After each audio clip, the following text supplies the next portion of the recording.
Hola, buenos días. Buenos días. Es lunes 4 de octubre. Profecía cumplida. ¿Sabes que el relojito de Dios no se detiene? Sigue caminando. Y nos hemos podido dar cuenta que todo se ha cumplido conforme está escrito en la Biblia. Todas las profecías se están cumpliendo. Miramos que Dios dijo que la tierra va a ser destruida por un diluvio, y así fue. Dios dijo que iba a multiplicar la descendencia de Abraham, y así fue. También dijo que iban a ser esclavos, iban a ir a Babilonia. También los profetas profetizaron de que Jesús vendría, pero también dijeron que iba a morir. Pero también nos afirman que volverá. Y todo se va a cumplir. Antes de iniciar, queremos tener una pequeña oración. Señor, gracias, muchas gracias porque nos da la vida. Ahora, Señor, que al estudiar nuestra lección, usted nos dé sabiduría para poder entenderla. Que su Espíritu Santo sea el que nos hable y nos conduzca. Le invitamos en el nombre de Jesús. Amén. Profecías cumplidas. A pesar de algunos de los errores que la ciencia moderna trata de promulgar como verdad, como que nuestro universo surgió de la nada absoluta, por sí solo, que toda la vida en la Tierra surgió por casualidad a partir de sustancias químicas simples. La ciencia nos ha brindado algunas revelaciones asombrosas del poder creador de Dios, la armonía, el equilibrio, la precisión de muchos aspectos del mundo natural, incluso en su estado caído, continúan asombrando a quienes lo estudian. Y si Dios puede ser tan preciso con las cosas físicas, sin duda también lo será con las cosas espirituales. Por lo tanto, en los primeros versículos de Deuteronomio podemos ver más de la increíble precisión de Dios. Leemos en Deuteronomio 1, del 1 al 6. Estas son las palabras que habló Moisés a todo Israel, a este lado del Jordán en el desierto, en el Araba frente al Mar Rojo, entre Parán, Tofel, Labán, Acerot, Disahab. 11 jornadas hay desde Oret, camino del monte de Seir, hasta Cades Barnea. Aconteció que a los 40 años, en el mes 11, el primero del mes, Moisés habló a los hijos de Israel conforme a todas las cosas que Jehová les había mandado acerca de ellos. Después que derrotó a Sehón, rey de los amorreos, el cual habitaba en Esbón, y a Og, rey de Basán, que habitaba en Astarot, en Edrei, que es del lado del Jordán, en tierra de Moab, resolvió Moisés declarar esta ley diciendo: Jehová nuestro Dios nos habló en Horeb diciendo: habéis estado bastante tiempo en este monte. ¿Cuál es el significado profético del hecho de que Deuteronomio 1:3 hable de los 40 años? Después del fracaso, cuando Moisés envió espías desde Cades Barneas para inspeccionar la tierra y el pueblo rechazó el llamado para tomarla, ¿qué sucedió? Se les dijo que no entrarían en la tierra prometida. ¿Y cuándo esperaban? ¿Y cuánto tiempo esperarían antes de entrar?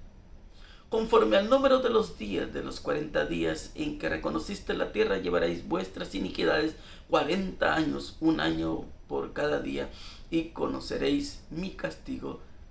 Números 14:34. Por lo tanto, Deuteronomio retoma en el año 40 exactamente cuando Dios les había dicho. En otras palabras, la palabra profética de Dios es tan confiable como Dios mismo, y lo que vemos aquí en los primeros versículos de Deuteronomio son más evidencia de esta fiabilidad. Es decir, Dios hace lo que dice y lo hace cuando dice que lo hará. Por supuesto, Este no es el único periodo profético que se cumplió como Dios había dicho. Al mirar hacia atrás, desde nuestro punto de vista actual, podemos encontrar en Daniel capítulo 9, versículo 24 al 27. 70 semanas serán determinadas sobre tu pueblo y sobre tu santa ciudad para terminar la prevaricación y poner fin al pecado y expiar las iniquidades, para traer la justicia perdurable y sellar la visión y la profecía y ungir al santo de los santos. Sabe pues que entiende que desde la salida de la orden para restaurar y edificar Jerusalén hasta el Mesías príncipe habrá 7 semanas, y 72 semanas se volverá a edificar la plaza y el muro en tiempos angustiosos. Y después de las 72 semanas se quitará la vida al Mesías, mas no por sí, y el pueblo de un príncipe que ha de venir destruirá la ciudad y el santuario, y su fin será con inundación, y hasta el fin de la guerra durarán las devastaciones. Y por otra semana confirmará el pacto con muchos. A la mitad de la semana hará cesar el sacrificio y la ofrenda. Después, con la muchedumbre de las abominaciones, vendrá el desolador hasta que venga la consumación y lo que esté determinado se derrame sobre el desolador. Por ejemplo, en el tiempo anunciado por el ministerio y la muerte de Jesús se cumplió tal como el Señor había dicho. Podemos ver también que el tiempo y tiempos y medio tiempo de Daniel 7:25 también vamos a leerlo en Apocalipsis 12:6. Y la mujer huyó al desierto, donde tiene lugar preparado por Dios, para que ahí la sustente por 1260 días. Y en Apocalipsis 12:14, y se le dieron a la mujer las 2 alas de la gran águila, que volase delante de la serpiente el desierto, a su lugar donde es sustentada por un tiempo y tiempos y la mitad de tiempos. En Apocalipsis 13:5 también se le dio boca que hablase grandes cosas y blasfemias, y se le dio autoridad para actuar 42 semanas. Se ha cumplido en la historia, así como los 2300 días de Daniel 8:14, y además de los elementos de los tiempos precisos y las profecías de Daniel 2, Daniel 7 y Daniel 8, que predijeron con tanta precisión la exactitud de la historia del mundo, nos ha brindado evidencias abrumadoras de la presencia y el control y la confiabilidad de Dios. Podemos ver que el Señor cumplió fielmente esta profecía, pasada tal como predijo, porque esto debía darnos la certeza de que podemos confiar en Él cuando a las cosas que dijo ocurrirán en el futuro. Y en el comentario leemos: Dios no puede desplegar el conocimiento de su voluntad y las maravillas de la gracia ante el mundo incrédulo, a menos que tenga testigos esparcidos en toda la tierra. Es su plan que los participan de esta gran salvación por medio de Jesucristo sean sus misioneros, que sean como señales para las gentes, cuerpos luminosos en todo el mundo, epístolas vivas, conocidas, leídas por todos los hombres, y con su fe y sus obras testifiquen de la cercana venida del Salvador, y demuestren que no han recibido la gracia de Dios en vano. La gente debe ser advertida a que se prepare para el juicio venidero. A los que han estado escuchando solo fábulas, Dios le dará una oportunidad de oír la segura palabra profética, a la cual hacen bien en estar atentos como una antorcha que alumbra en lugar oscuro. Él presentará la segura palabra de verdad, el entendimiento de todos los que quieran entender. Todos podrán comparar la verdad con las fábulas presentadas ante ellos por hombres que pretenden comprender la palabra de Dios y estar capacitados para instruir a los que están en tinieblas. Cuando el cristiano está esperando deberes y severas pruebas que anticipa que vendrán sobre él debido a su profesión de fe cristiana, es propio de la naturaleza humana contemplar las consecuencias y evadirlas, y esto ocurrirá en forma decidida a medida que nos acercamos al fin de la historia de la tierra. Podemos ser animados por la veracidad de la palabra de Dios, de que Cristo nunca defraudó a sus hijos como su seguro dirigente en las obras de la prueba. Pero tenemos el registro veraz de que lo que ha estado bajo los poderes opresores de Satanás han tenido a su disposición una gracia proporcional a sus días. Dios es fiel y no permitirá que seamos tentados más de lo que podamos soportar. Han pasado más de 1800 años desde que el Salvador dio la promesa de su venida a través de los siglos. Su palabra ha llenado de ánimo el corazón y sus fieles. La promesa todavía no se ha cumplido, pero no por eso es menos segura la palabra que ha sido hablada. Cristo vendrá en su propia gloria, en la gloria del Padre y en la gloria de los santos ángeles.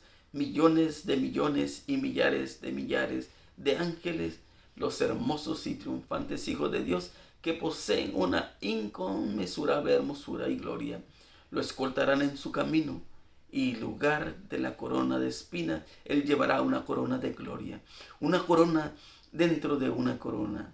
En lugar de ese antiguo manto de púrpura, estará vestido con un ropaje del blanco más puro, tanto que ningún lavador en la tierra los puede hacer tan blancos como dice Marcos 9:3. Y en su vestido y en su muslo hará escrito un nombre: Rey de Reyes y Señor de Señores. Apocalipsis 19:6. No tenemos por qué tener miedo, ¿verdad? Como decía el párrafo que leímos el día sábado, no tenemos nada que temer del futuro, a menos que olvidemos la manera en que el Señor nos ha conducido y lo que nos ha enseñado en nuestra historia pasada. No hay nada que temer, porque sabemos que Dios está en el control. Y nos hemos dado cuenta cómo las profecías se han cumplido una tras una. ¿Sabes? Cuando la profecía de Jesús se cumplió y cómo al cumplir era al venir y morir, también se le acababa esa maravillosa gracia al pueblo de Israel. Ya la salvación no era solamente para los judíos, la salvación era para todos, desde la muerte de Esteban. Y es por eso que vamos a analizar un poquito Daniel 7:25. En Daniel 7:25 dice, hablará palabras, dice, contra el Altísimo y los santos del Altísimo. Quebrantará y pensará en cambiar los tiempos y la ley, y serán entregados en su mano hasta tiempo y tiempos y medio tiempo. También podemos leer en 2 de Tesalonicenses capítulo 2 versículo 4, el cual se opone y se levanta contra todo lo que se llama Dios y es objeto de culto, tanto que se sienta en el templo de Dios como Dios, haciéndose pasar por Dios. Entonces podemos mirar que en el siglo 8 se escribió en una enciclopedia, dice, el Papa es de una dignidad tan grande y es tan excelso que no es un mero hombre, sino como si fuera Dios y el vicario de Dios. El Papa está coronado con una triple corona como Rey del cielo y de la tierra y de las regiones inferiores. El Papa es como si fuera Dios sobre la tierra, único soberano de los fieles de Cristo, jefe de los reyes, tiene plenitud de poder. En él le ha sido encomendada por Dios omnipotente la dirección no solo del reino terrenal, sino también del reino celestial. El Papa tiene gran autoridad y poder que puede modificar, explicar, interpretar aún las leyes divinas. El Papa puede modificar la ley divina, ya que su poder no es de hombre sino de Dios, y actúa como vicerregente de Dios sobre la tierra en el más amplio poder de atar y soltar sus ovejas. Cualquier cosa que se diga de que se hace, el Señor Dios mismo y el Redentor hace eso su vicario, como tal que se haga nada contrario a la fe. Papa II, Ponta Biblioteca, tomo 6, página 25 a 29. Ahí lo puedes leer. Cuando dice que Él quebrantará la ley, nos damos cuenta cómo todo se cumple, ¿verdad? Pero nosotros no tenemos por qué tener miedo. ¿Sabes? Cuando encontramos la palabra tiempos, se refiere a los 1260 días, ¿verdad? Y podemos mirar que ese tiempo comenzó en el año 538 y terminó en el año 1798. Entonces nos damos cuenta cómo la profecía se ha cumplido. Entonces yo te pregunto, ¿hay que tener miedo? No, no hay por qué tener miedo. Dios sigue estando en el control y está en el control y estará en el control. Es algo extraordinario. ¿Sabes? En el año 132 al año 135, Bar Kokhba en el Imperio Romano reconocía el judaísmo como una religión legal y el cristianismo como una secta judía. Y entonces, desde ese tiempo se empezó a guardar el sábado y el domingo. Desde ahí empezó, pero no se hizo una ley hasta el año 538. Entonces, miramos cuándo terminó, ya lo dijimos, ¿verdad? Que en el año de 1798. Entonces vamos a leer un poquito aquí, cuando miramos Daniel.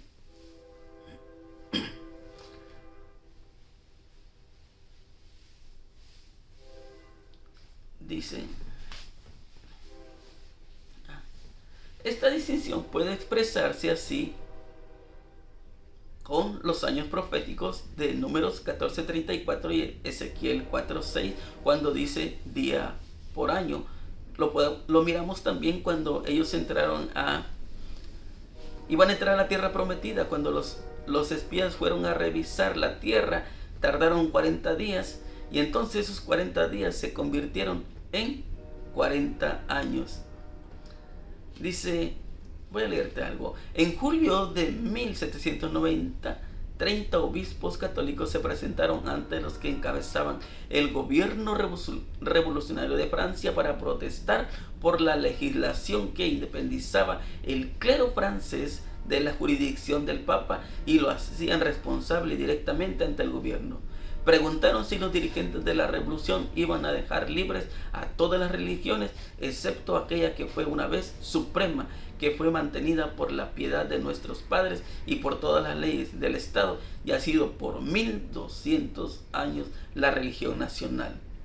El periodo profético del Cuerno Pequeño comenzó en el año 538 después de Cristo, cuando los ostrógodos abandonaron el asedio a Roma y el obispo de Roma, liberado del dominio arriano, quedó libre para ejercer las prerrogativas del decreto de Justiniano de 533 y aumentar de ahí en adelante la autoridad de la Santa Sede.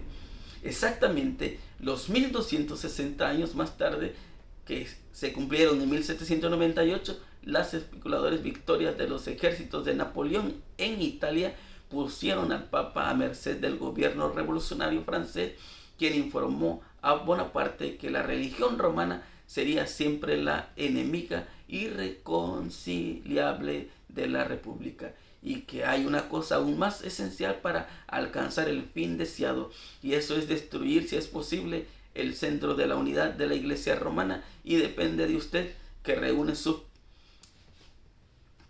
en su persona las más distinguidas cualidades del general y del hostil político. Alcanzar esa meta si lo considera factible. En respuesta a esas instrucciones y por orden de Napoleón, el general Berthier entró en Roma con su ejército francés, proclamó que el régimen político del papado había concluido y llevó al papa prisionero a Francia, donde murió en exilio. El derrocamiento del papado en 1798 marca el pináculo de una larga serie de acontecimientos vinculadas con su decadencia progresiva, y también de la conclusión del periodo profético de los 1260 años. Entonces, sabes, en todo ese tiempo murieron muchos cristianos. Sí, pero como te dije, Dios ha estado en el control de todo y seguirá en el control. Ahora se le acabó el poder y ahora se podía predicar, se podía hablar del evangelio. Pero durante ese periodo, lo interesante es de que muchos cristianos, sí, en ese periodo de los 1260, que se cumplió en 1798, hubieron cristianos fieles. Sí, porque siempre Dios había sostenido un remanente. Y cuando nosotros leemos en Apocalipsis 12:6 o 12:14, cómo Dios lo mantuvo, cómo Dios lo protegió. Y me gusta porque cuando tú miras en el Éxodo, cómo el pueblo de Israel que vivía en Gosén no sufrió nada, estaba protegido por Dios. Y como tú y yo hasta este momento, Dios nos ha protegido. Él ha cumplido su promesa. Él siempre cumplirá su promesa. Tú y yo hemos fallado. Sí, fallamos. Y no sé cuántas veces más podremos fallar. Yo no lo sé, mas Dios lo sabe. Pero lo único cierto y seguro es de que Dios nunca ha fallado y nunca fallará. Él dice que volverá y volverá. Y mientras que tengamos tiempo, necesitamos caminar tomados de la mano de Él. Y es por eso que leíamos que no tenemos nada que temer del futuro, a menos que olvidemos la manera en que el Señor nos ha conducido y lo que nos ha enseñado en nuestra historia pasada. No hay nada que temer. Probablemente que estemos pasando por momentos difíciles. Y sí, nuevamente la iglesia va a ser perseguida, pero solamente será por un poco tiempo. Pero hay algo más. Dios no te va a dar prueba que tú no puedas soportar. Él te va a sostener, así como te ha sostenido hasta este momento. Solo tienes que mantenerte fiel y firme hasta el final. Mi amigo, mi hermano, que Dios te bendiga. Oramos. Señor, gracias porque usted nunca ha fallado y estamos seguros que nunca lo hará. Grande es su amor y su misericordia para con cada uno de nosotros. Ayúdenos a confiar en su promesa y en su palabra. Gracias, Señor, por la oportunidad que nos da de vivir, de estudiar y de compartir. Por favor, cuídenos y guíenos. Todos estos favores se los pedimos en el nombre de Jesús. Amén.